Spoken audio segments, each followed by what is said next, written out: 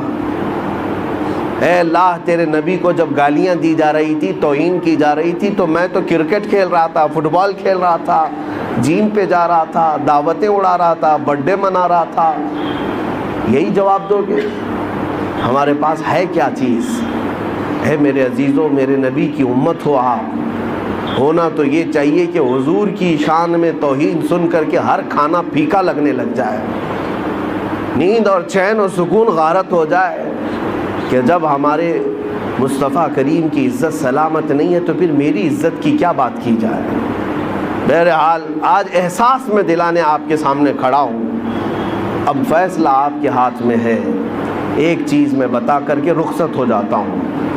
جنازہ اٹھے گا اپنا, ہمارے گھر سے نکلے گا, کس میدان سے نکلے گا پتہ نہیں ہمیں, لیکن اتنی بات معلوم ہے کہ قبرستان جانے سے پہلے جنازہ یہ سب کے ساتھ ہوگا, سب کے ساتھ ہوگا. ابھی قبرستان پہنچا نہیں ہوتا کہ پوری قبر کے مردے کھڑے ہو جاتے ہیں. اگر کوئی غلط آدمی کا جنازہ آ رہا ہے, گنہگار کا آ رہا ہے, تو وہ کھڑے ہو جاتے ہیں اور کہتے ہیں اے رب ذوالجلال اسے ہمارا پڑوسی نہ بنا, اسے اس قبرستان میں داخل ہونے نہ دے, اس لیے کہ آج وہ آئے گا, دفن ہوگا, اس پر تیرا عذاب ہوگا, جس کی وجہ سے ہم سب کا چین اڑ جائے گا. مردے کھڑے ہو کر کے پناہ مانگتے ہیں اللہ کی بارگاہ میں کہ ایسا منحوس شخص اس قبرستان میں نہ آنے پائے. لیکن ایک موت ایسی بھی ہے کہ میرے مصطفیٰ کو راضی کر کے دنیا سے گیا, خواہشات کو ٹھوکر مار کر کے گیا, اپنی نمازیں, سجدے اور ذکر و اذکار لے کر کے گیا.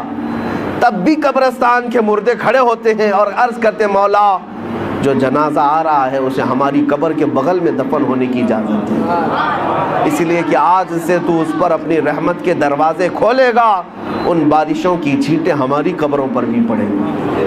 فیصلہ تمہارے ہاتھ میں ہے, کس جنازے میں لیٹ کر جانا چاہتے ہو. فیصلہ تمہارے ہاتھ میں ہے کہ لوگ تمہارا استقبال کریں یا تم سے پناہ مانگیں. اور اتنی بات نہیں, اس مسجد میں آج نماز پڑھنے آئے ہو, سجدہ کر کے جاؤ گے. پتہ ہے آپ کو, یہ بھی روایت میں ملتا ہے کہ جس دن تمہارا انتقال ہوگا, مسجد کا وہ ٹکڑا تمہاری جدائی میں رونے لگ جائے گا. جہاں تم سجدہ کرتے تھے اللہ کی بارگاہ میں روتا ہے کہ مولا کیا وہ بندہ چلا گیا جس کے سجدوں سے مجھے سکون تھا.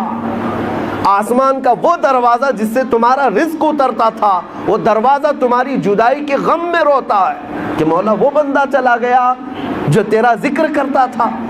لیکن ایک بات یہ بھی یاد رکھو، جنہوں نے گناہوں سے اس زمین کو لال کر دیا ہے، اپنی نافرمانی سے دھبے بٹھا دیے ہیں زمین پر، کبھی نشہ کے ذریعے سے، کبھی زنا کے ذریعے سے، کبھی چوری کے ذریعے سے، اپنی خواہشات سے اس زمین کو رنگیلا کر دیا، جس دن اس کی موت ہونے والی ہے، زمین کے وہ سارے حصے اللہ کی بارگاہ میں کہتے مولا تیرا شکر ہے، اس بوجھ کو تو نے ہم سے دور کر دیا، اس بوجھ کو تو نے ہم سے ہٹا لیا، تیرا شکر ہے۔